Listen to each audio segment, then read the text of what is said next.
Breaking overnight, President Trump and Chinese President Xi Jinping end their meeting in South Korea with agreements that reduce the U.S. tariff on China from 57 to 47%, restart Chinese purchases of U.S. soybeans, and comes with a pledge from China to do more to stop Chinese fentanyl shipments to the U.S. Joining us live with a reaction to that developing story, as well as the now 4-week-long government shutdown and a whole lot more, is Oklahoma's senior U.S. Senator James Lankford. Good morning, Senator. Welcome back. Hey, good morning to you. I'm glad the phones aren't shut down today. At least we can have this conversation. Right. Well, let's start first with your reaction to the president's trip to Asia and looks like the stabilization, at least, of the U.S. relationship with China. Yeah, very, very helpful trip there. The meetings in Malaysia, meetings in Japan, meetings in South Korea, then obviously with Chinese leadership as well. New trade deals, new opportunities for American manufacturing and American agriculture to be able to go into that area. That is exceptionally helpful for the American economy and, quite frankly, to be able to strengthen our alliances. We don't want to saber rattle with China. They certainly don't want a war with us. We're not looking for a war with them. But we also need access to things like critical minerals that they have dominated. And they had threatened to cut off all critical minerals to the United States as of December the 1st. They've now set that aside, as well as reopening their markets again to American products. So that's a helpful cooling of the heat between our relationships. And that's helpful to our economy and to be able to tamp down the anger, if I can say it that way. Yeah. While the president's going to be able to lower those tariffs on Chinese goods, the Senate is going against the president, canceling tariffs. 2 days ago, they canceled tariffs against Brazil. Yesterday, they canceled the tariffs against Canada. 4 Republicans joining the Democrats in voting down those tariffs. And I understand there'll be another vote today that would end all of those Global Liberation Day tariffs. Is that correct? Yeah, those votes are things that Democrats have the ability to be able to call up. And those become a distraction to what's happening to the shutdown. The House of Representatives won't take up those bills at all, and certainly the president would have to sign it for that to be law. So this is just an issue where the Democrats are trying to make a point. Republicans are not trying to be able to cut the president's legs out from under him while he's literally negotiating trade deals overseas. But this was a moment while the president's overseas for Democrats to be able to attack him. It's been a longstanding sense that when the president of either party is overseas, the Congress doesn't try to cut his legs out from under him. But that didn't happen this time with Democrats trying to be able to take him out while he's there. The president returns home to a government shutdown now in day 30. And all of the worsening side effects of that. The Senate, I believe, is going to take another vote on a continuing resolution to reopen the government later today. It's expected to fail like all the previous votes.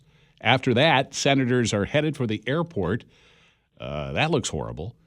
The House has been out for weeks. I know all of that just has to make you hang your head a little bit, because if you had your way, no one would be going home until this is solved. That's correct. Yeah, I've had a bill that I brought last several sessions. Last session, we failed only by 3 votes. We had 57 votes for this bill that I have that just ends all government shutdowns. That says if we get to this moment, and we will again at some time in the future, both bodies have to be in session 7 days a week. We can't travel and walk away from it. We have to stay at the table until it's done. But at the same time, the American people are held harmless. We have just an automatic continuing resolution that kicks in. So American people, federal workers, SNAP recipients, Head Starts, all those things are all held harmless. We have to stay in and keep negotiating until we're finished. I think that's a better way to be able to solve moments like this, not use SNAP recipients and Head Start children as leverage. Yeah, I would think that a lot of Americans would agree with you on that point.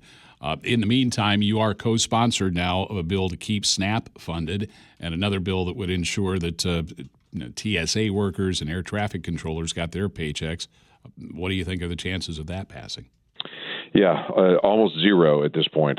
We brought up 13 times to try to fully fund government for at least for a short period of time. We actually brought up last week to fully fund SNAP for the rest of the year. And to say, let's get that fully funded. Democrats voted that one down as well. Their goal at this point is to have government shutdown. This is a protest piece. So while we try to negotiate with them, it literally moves all over the place what they're looking for. They started by looking for $1.5 trillion in new climate change initiatives and Obamacare initiatives, additional funding for that. But now it's moved multiple times since then, because really the goal is the shutdown. So that's been the hardest part about negotiating this. We're trying to be able to get it back open again, but they're literally trying to be able to keep it closed to be able to make their point.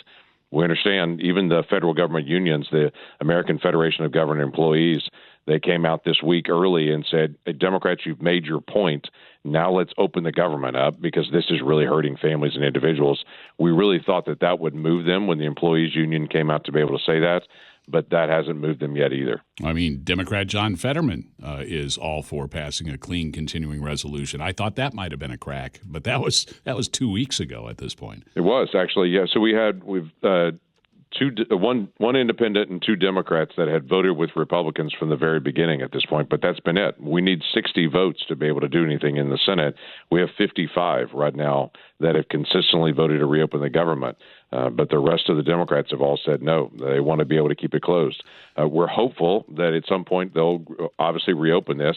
There has been more productive conversations this week with more Democrats saying, yeah, it's getting close to time. What we think is happening at this point is that their target is to be able to keep it closed till past the elections that are happening in New York City for Mondami next week, or keeping it closed past the New Jersey or Virginia elections. But quite frankly, Head Start kids and SNAP recipients are not really focused on the New York City election like they are. They just want to be able to get the benefits going again as they should be. Well, that may be a partial answer then to my next question, because if the point is the shutdown for the Democrats, does that mean that the polling is indicating that the more people are blaming Republicans, that it's to the Democrats' advantage to keep the shutdown going, or is it purely politics about New York? I think it's purely politics about New York at this point. Chuck Schumer is the one who's trying to hold this down. There was a CNN poll that came out earlier this week that said Americans overwhelmingly support Republicans in their position at this point. In fact, the Republican position throughout the shutdown has continued to go up because, quite frankly, we started with let's just keep the government open with what is called a continuing resolution. That is typically what happens in a moment like this. In fact, the last 13 times, including every time during the Biden administration that we had a disagreement, there was a short-term continuing resolution that was passed just to keep the government open. This time we started with that and said we have disagreements, but let's keep the government open. And instead they came back and said no. And I think the American people see it.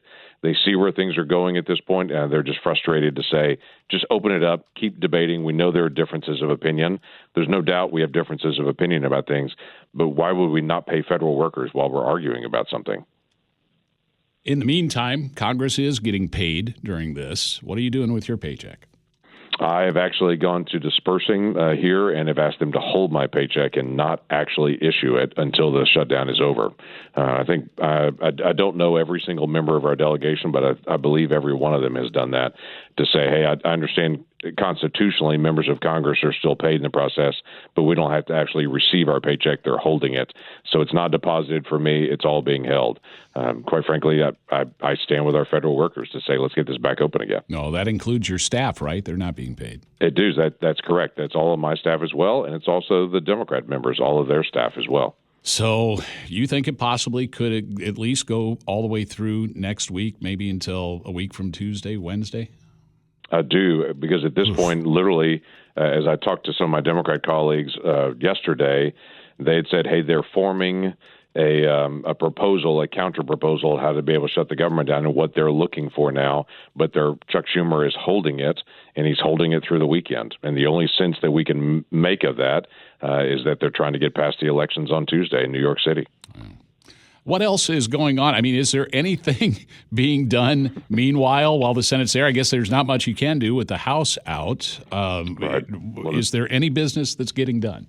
There is, yeah. The Senate also does nominations. That is something that we do by ourselves. So Right. We're confirming judges during this time period and trying to negotiate to be able to figure out how do we get the government back open again. So we've continued to be able to confirm judges this week. As I'd mentioned before, Democrats have tried to have brought some resolutions that are what's called privileged to be able to challenge the president's tariffs. So we've had some of those votes this week. We've had some committee hearings this week to be able to move through some additional nominees. So we're still active. There's still things going on. But the key issue, how do we get the SNAP Head Start? How do we get government employees paid again? That's still stuck on. Speaking of privilege, I'm privileged to have a 5 a.m. flight out of Tulsa on Sunday morning, which, that's bad enough. But what makes it better is I get an extra hour sleep before that, at least. I know that you are the author of the Sunshine Protection Act. This is the time change that we all like, but of course in the spring's the one we all hate. That's correct. Your bill would lock the clock. Is there any momentum there?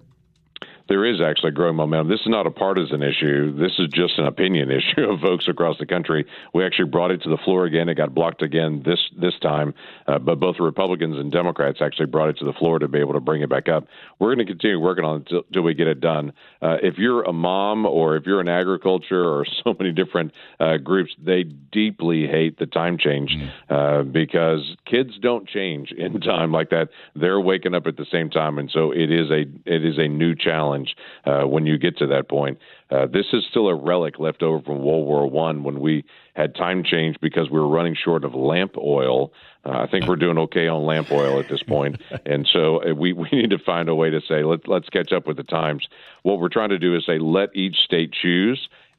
Somehow Arizona makes this work. Arizona is the only state that has the ability to be able to do that. They do not have time change in Arizona. And so their clocks just stay consistent. Somehow their kids get to school on time. Somehow things just work out fine there without all the craziness of time change. So this is not a crazy idea. This is just an idea that I think is whose time has literally come. You heard it here first, folks. Senator Lankford does not support the lamp oil industry. Senator, thanks a lot.